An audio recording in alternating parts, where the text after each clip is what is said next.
今日是夷陵老祖魏无羡的生辰。生辰吗？每个人都有，亲朋好友聚一起，吃个饭送个礼，大部分都是这样过。可夷陵老祖毕竟不是一般人。先前他还是云梦大师兄的时候，莲花坞会开家宴，晚间露天烧烤，美少年裸奔摔跤，全云梦都能来蹭饭，比他师弟江公子过生辰热闹多了。江公子本人表示，主要是他自己拉不下脸，到处邀请人来给他庆生。反正魏公子的生辰，实乃云梦1年1度之狂欢节。后来他成了魔头，战功赫赫的同时凶名远扬。那几年他过生辰，会有各种各样奇怪的人给他送美女。魏无羡喜不喜欢不知道，反正云深不知处的古树应该是不大喜欢，几百年来长得好好的，结果每年准时来一个美男子挥着剑一顿乱砍，这哪受得了？然后魏无羡就死了，倒是没人来砍树了，那美男子改砍竹子了，砍去做竹笛，挑最好的竹子，挖孔打磨抛光复灵，做一根花1年，做好一根再下一根，做到第13根的时候，魏无羡回来了。于是云深不知处的树林也好，竹林也好，有整整3年没再见过那个雅正端方，但或多或少有点疯疯癫癫的美男子。原因无他，美男子搂着道侣天南地北夜猎逍遥去了。可今年不大一样，俗话说得好，众口铄金，或者说众人拾柴火焰高，又或者说即使屌如望线，你也要考虑舆情。前一阵啊，云平城的棺材板啊，他压不住了。云平城地处云梦，照理说还是莲花坞出手最为方便，结果江宗主领着各世家惴惴不安的代表们，绕着棺材板煞有介事地转了3圈，完了义正言辞说道：镇煞除怨本就非我江氏所长，何况赤峰尊脸方尊怨气之重，非同寻常，为求稳妥，还是要去请我师兄。这话倒不是扯淡或是示弱，而是事实。4大世家各有所长，蓝氏善音律，舒缓怨气最是厉害，聂氏耍大刀，杀气重，镇煞有一手，金氏不缺钱，客卿多法器多，喜欢打人海战术，而江氏善身法，比起怨灵死鬼，更爱打妖魔精怪。再者，棺材板里这2位也确实不是寻常凶师，镇压的法门虽是被仙门百家层层加码，可说到底其基石是3年前夷陵老祖画的阵，若是要加固封印，还真要去请那个大魔头。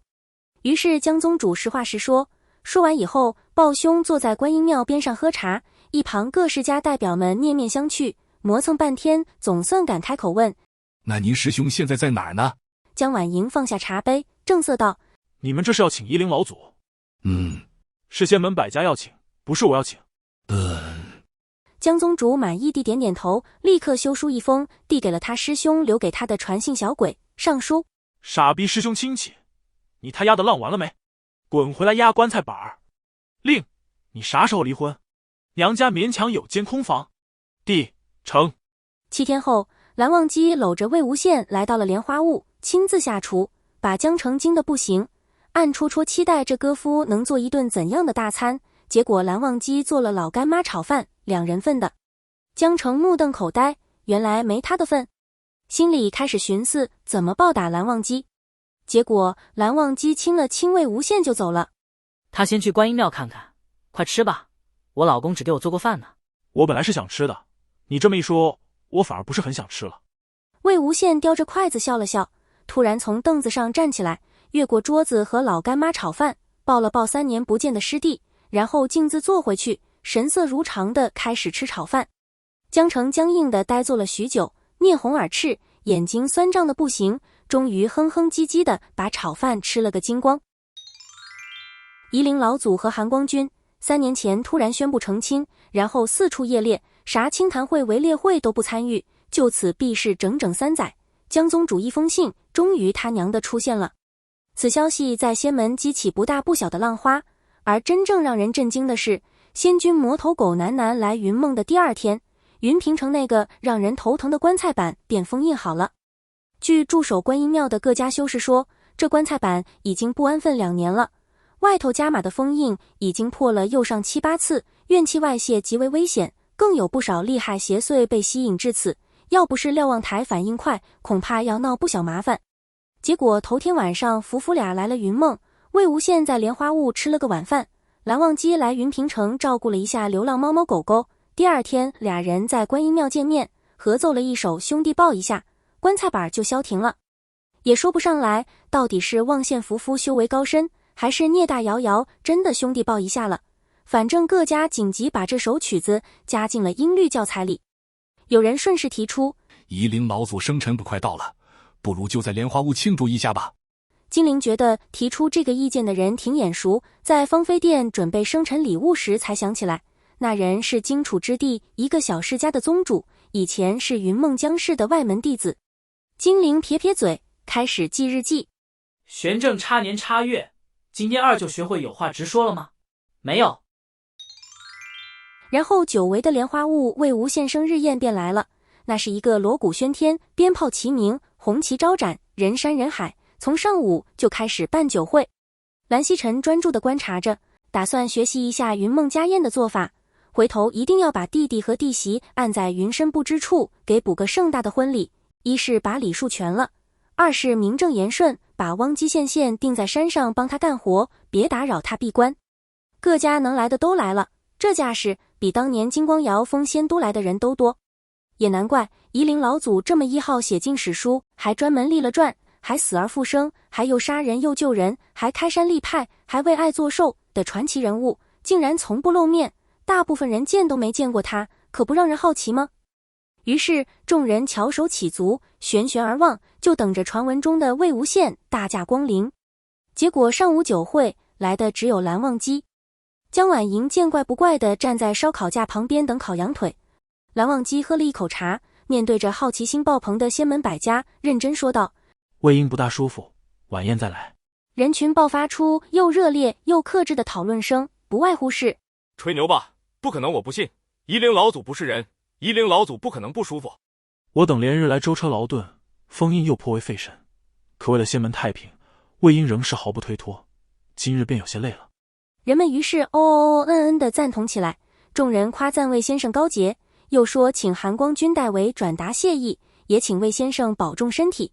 蓝忘机点点头，那是自然，我那道侣柔弱不能自理，在下定会悉心照顾。在场所有人都神色古怪，有人还被酒水呛住了，咳得惊天地泣鬼神。聂怀桑抖了抖一身鸡皮疙瘩，心里寻思，编后的到底是韩光君的恋爱滤镜，还是韩光君的脸皮？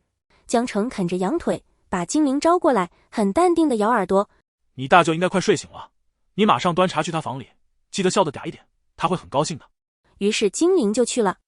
魏无羡果然很高兴，只觉得再没什么礼物比得上来尽孝心的阿玲了，感动地抱着外甥哥哥直笑。在精灵帮他这个大舅穿好衣服后，还又甜蜜又忧心地给了精灵一道符篆，作用是治疗脸部抽筋。夜晚秋风如许，不冷不热，月色正好。魏无羡总算来了，到底是手上人命债无数的人，刚开宴时气氛仍有些尴尬，酒过三巡便乱了起来。莲花坞宴会一向快活，划拳的、摔跤的、发酒疯的，热热闹闹，人间烟火。魏无羡和一众小辈们斗地主，10连胜，蓝景怡和精灵都被贴了一脑袋纸条，借着酒劲互相指责对方垃圾。蓝丝追靠在小苹果身上傻笑。魏无羡心情大好，转头和烂醉的江澄玩起了摔跤。两人一路摔到祠堂，江澄对着父母姐姐的牌位又哭又笑。魏无羡起初只是傻笑，然后跟着一起哭，哭得神志不清，记忆也混乱。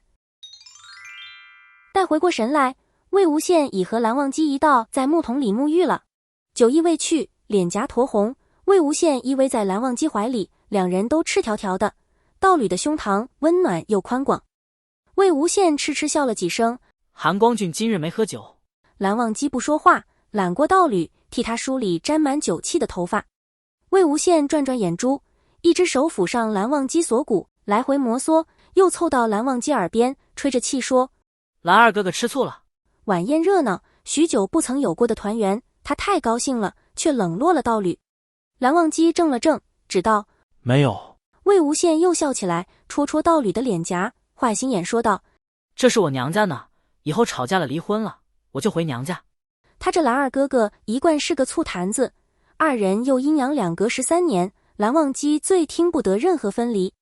可今夜蓝忘机却目光温柔，轻抚魏无羡面庞，柔声道：“不会吵架，不会离婚，我心永恒，矢志不渝。但这里确实也是你的家，你要回来，随时回来。”魏无羡愣住，然后又笑了。二人拥吻在一起，意乱情迷。待魏无羡累得睡了过去，蓝忘机将人擦干净抱上床，又从怀里掏出一件物时，是个和田玉平安扣，在那里刻了小小的平安喜乐4字，含着万分虔诚，戴在了道侣脖子上。他吻了吻魏无羡的额头，轻声说：“魏婴，生辰快乐。”睡梦中的魏无羡迷迷糊糊地搂住蓝忘机，道：“蓝湛，我喜欢你。”蓝忘机笑了。云梦则莲花已谢，荷叶仍盛，二人相拥而眠。如果你喜欢我分享的小说，请点击订阅频道，你们的观看是我剪辑影片的动力，感谢您。